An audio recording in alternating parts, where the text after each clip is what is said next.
नमस्कार. गोदाई किचन मध्ये सगळ्यांचं खूप खूप स्वागत. आजचा दिवस तुम्हा सगळ्यांना खूप छान आनंदात जाऊ दे हीच गणरायाच्या चरणी प्रार्थना.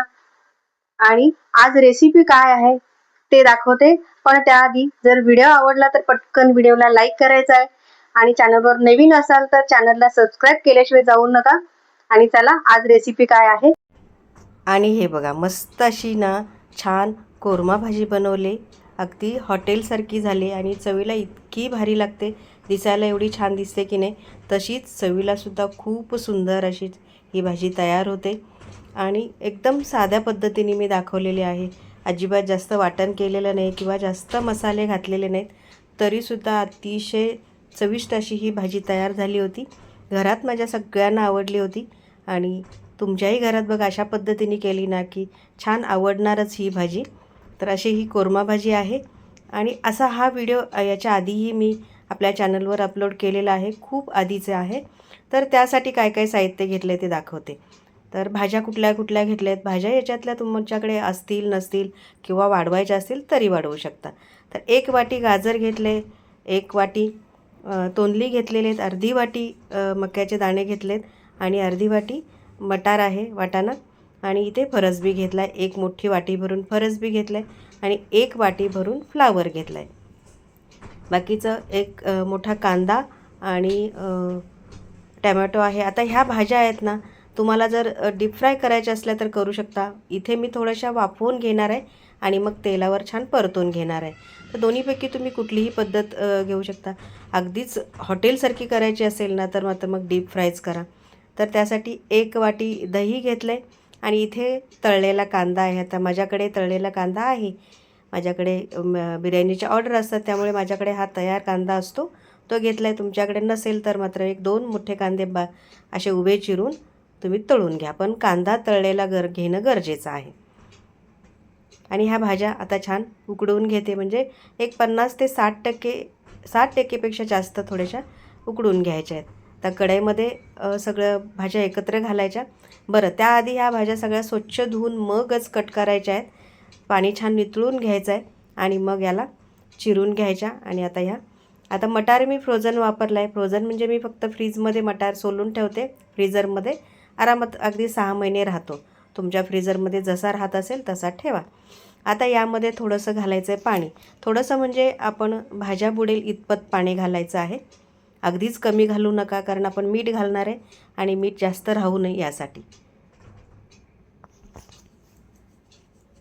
1 ग्लासभर पाणी घातलं. आता यामध्ये घालायचं आहे मीठ. अगदी भाज्यांना पुरेल इतपतच मीठ घालायचं आहे. आपण नंतर जेवढं भाजीला लागलं तेवढं मीठ घालणार आहे. तर आता याला शिजत ठेवायचं, याला झाकून ठेवायचं नाही. आता यासाठी लागणारा मसाला अगदी छोटासा मसाला आहे, फार काही जास्त साहित्य मी वापरलेले नाहीत. तर तळलेला कांदा घेतला. माझ्याकडे तळलेला कांदा नेहमी तयार असतो, माझ्याकडे नेहमी बिर्याणीची ऑर्डर असते. आता त्यामध्ये घालायचं आहे दही, घेतलेलं वाटीभर दही घातलं.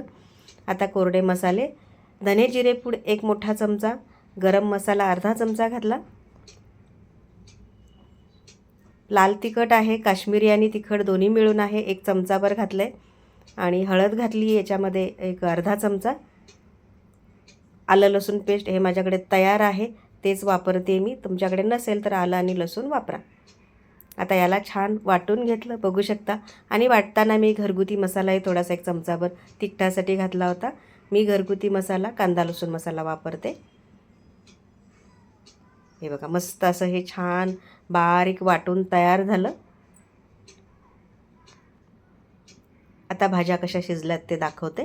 हे बघा बऱ्यापैकी भाज्या शिजलेल्या आहेत. अगदी छान फुटूसपर्यंत शिजायचं नाही, पण अगदी पटकन ही मोडता आली पाहिजे. हे बघा अशा भाज्या शिजवून घेतल्या.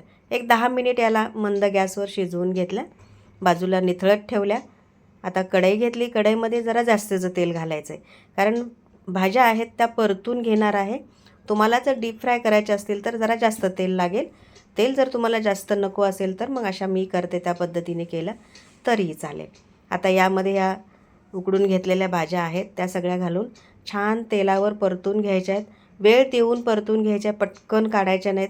सगळ्या भाज्यांना तेल व्यवस्थित लागलं पाहिजे, अशा पद्धतीने हे परतून घ्यायच्या आहेत.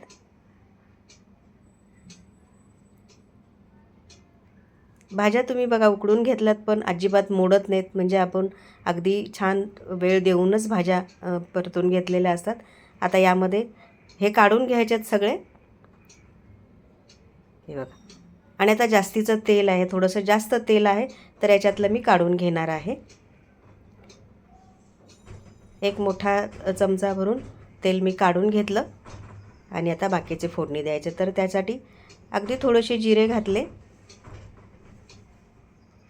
आणि हा चिरलेला कांदा, एक मोठा कांदा बारीक चिरून घेतला होता. कांदा छान परतून घ्यायचा आहे. कांदा मात्र लालसर होईपर्यंत परतून घ्या, कारण आता आपण ग्रेव्ही जास्त शिजवणार नाही, आपण भाज्या परतून घेतल्यात, शिजवून घेतलेत, त्यासाठी कांदा छान परतून घ्यायचा आहे. आता कांदा परतत असताना मीठ घालायचं आहे. एक अर्धा चमचा मीठ घातलं, आपण भाज्या शिजवतानाही थोडंसं मीठ घातलं होतं, तर त्या हिशोबाने मीठ घाला. आणि पुन्हा पूर्णपणे भाजी तयार झाल्यानंतरसुद्धा एखादा चमचाभर भाजी खाऊन बघायची. कमी जास्त असेल तर थोडंसं पाणी वाढवावं लागेल, कमी असेल तर थोडंसं मीठ वाढवायचं. आता याच्यामध्ये टॅमॅटो घातला. टॅमॅटो बघू शकता पूर्णपणे लाल झालेला टॅमॅटो आहे.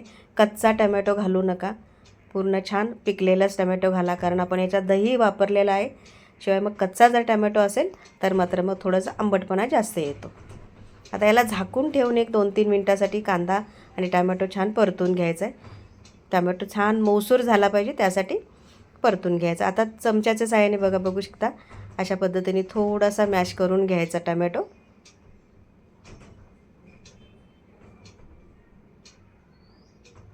आता यामध्ये घालायच्या परतून घेतलेल्या भाज्या. हे बघा, आपण परतून घेतल्यात पण तेल अजिबात ठेवलं नाही. छान तेल नितळून घेऊन नंतर मग आपण ते काढून घेतल्या होता. आता याच्यामध्ये थोडंसं परतून घ्यायच्यात, आपण तेलामध्ये छान परतून घेतलेले आहेत, पण कांद्याबरोबर मिक्स करून घ्यायचे.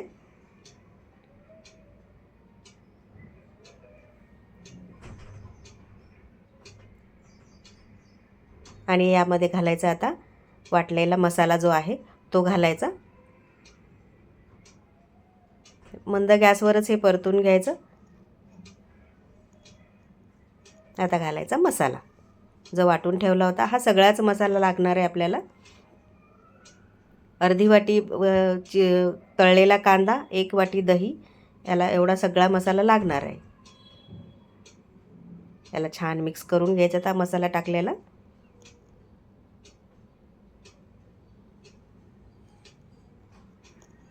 भाज्यांना सगळा मसाला लागला पाहिजे इतपत आपल्याला परतून घ्यायचा छान.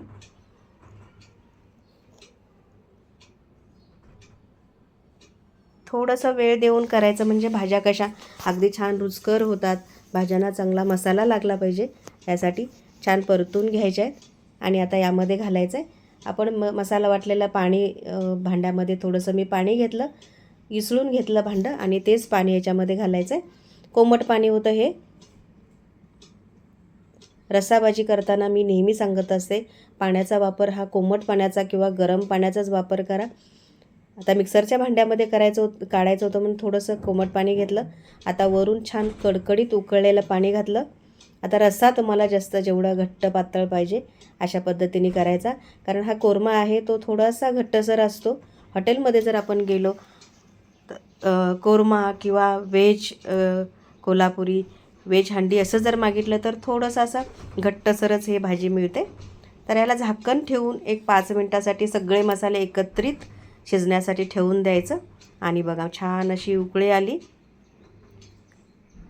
वरून छान कोथिंबीर घालायची. अतिशय सुंदर असा हा सुगंध माझ्या किचनमध्ये येत होता. मस्त अशी ही भाजी तयार झाली. आणि हे बघा दिसते की नाही अगदी हॉटेलसारखी, पर चवीलाही तशीच लागते. याच्याबरोबर तुम्ही चपाती करू शकता किंवा फुलका करू शकता. पुरीसुद्धा ह्याच्याबरोबर केली ना छान लागते. अगदीच नाही तर साधी चपाती नेहमी तुम्ही करता त्या चपातीबरोबरसुद्धा खूप मस्त ही भाजी लागते. एकदा नक्की करून असे बघा, या पद्धतीने तुमच्या घरात सगळ्यांना आवडणार अशी ही भाजी मस्त होते. 1-2 वेळेला छान झाकून ठेवली आणि गॅस एकदम मंद केला. आणि आता यामध्ये पुन्हा कोथिंबीर घातली आणि वरून छान असं क्रीम घातलं आहे मी. तर ते क्रीम कसं केलं आहे, तर मी घरात साय लोणी काढण्यासाठी साय काढून ठेवते. ते एक 2 दिवसाची साय मी ठेवली होती. तीच थोडंसं दूध घालून पुन्हा मी मिक्सरला बारीक करून घेतली आणि असं मस्त अशी ही क्रीम तयार झाली आणि ती वापरली मी.